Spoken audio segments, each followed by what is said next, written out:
Thousands of migrant labourers in Kottayam have suddenly taken to the streets from relief camps demanding to be sent home. They were kept in relief camps and given food from community kitchens.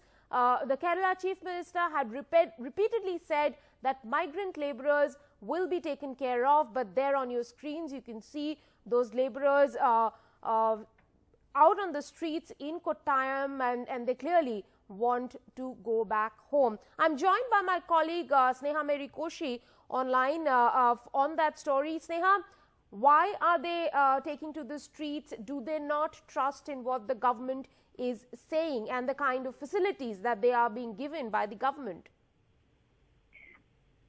Well, Rika, the situation lasted for around 2 hours in Kottayam, and this was a huge risk, of course, considering it is a lockdown and people are not supposed to be close to each other, given the threat of coronavirus. Now, why are they on the streets? They have raised a couple of demands. One, that they want to be taken back to their respective states. Two, while talking to the SP, they've also said that they're having a problem with their kind of food. They don't, the kind of food that is eaten in North Indian places, even some places where they're staying is cramped up. These were the kind of demands that they raised with the police.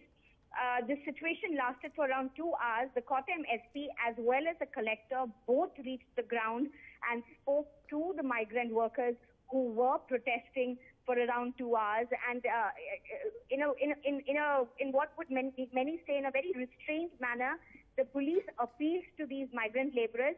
The SP, Kottayam SP himself, gave them the assurance that all provisions for food will be made, especially even if it is their kind of food, which is more of atta and sort of rice. All of that measures will be taken, and he appeals to them to go back to their places.